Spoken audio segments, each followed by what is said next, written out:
sense. Good afternoon, I'm Jacob Dunstan with 2NURFM Hunter News.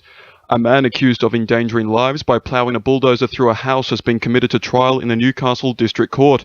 Jamie Sager was arrested by police in Terralba earlier this year and was charged with a string of offences related to the destruction of several cars and a boat, as well as the house. He is yet to enter a formal plea when it comes to the gravest charge of damaged property with intent to endanger lives, and is set to front Newcastle District Court in February.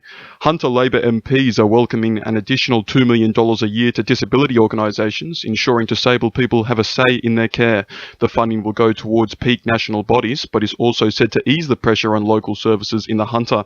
Charlton MP Pat Conroy says the money will not stay in Canberra. Peak disability organisations got offices around the country. They'll have telephone lines that people can utilise. So it's about providing on-the-ground advice in the region, which this will help with. And secondly, really beefing up the infrastructure so someone who is disabled and lives in Spears Point or Glendale can ring up and get further assistance to understand their rights and have someone advocate on their behalf. The new Hunter Regional Weeds Committee came together for its inaugural meeting in Paterson yesterday. The committee was established by Hunter Local Land Services to coordinate the management of weeds in the area and allow for a specific focus on issues concerning the Hunter.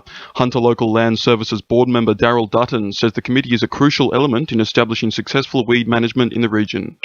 Yesterday started a process of establishing a strategic planning process and a collaboration process to ensure that we achieve things very early in the life of the new committee. The parents of a Newcastle girl who was killed after she fell from her horse have welcomed recommendations for proper accreditations for horse riding teachers. The 125-page report calls for records on the history of the horse after Juliana and Mark War's daughter was killed after the former ray horse she was riding bolted. The report also recommended ensuring teachers had appropriate qualifications.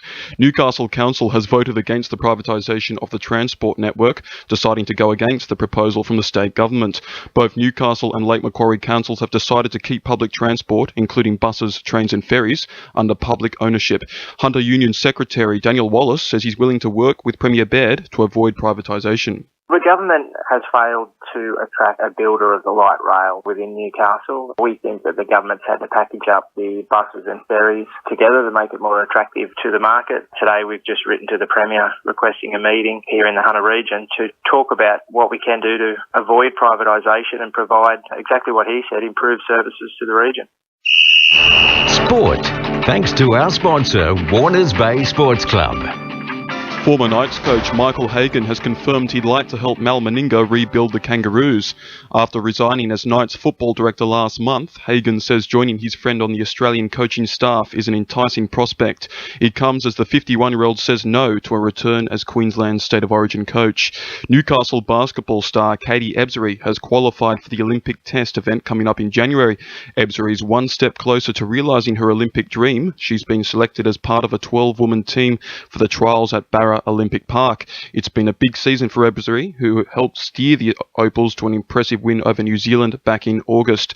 Jets captain Nigel Bogart is back on the field. He returned to training yesterday after 2 weeks off with an ankle injury. He showed no signs of major damage during 8 agility drills, an encouraging development as the Jets get ready to play Melbourne City this Sunday.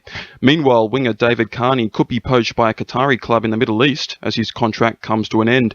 An unnamed club is reportedly interested in recruiting the veteran, but coach Scott Miller won't be letting him go without a fight.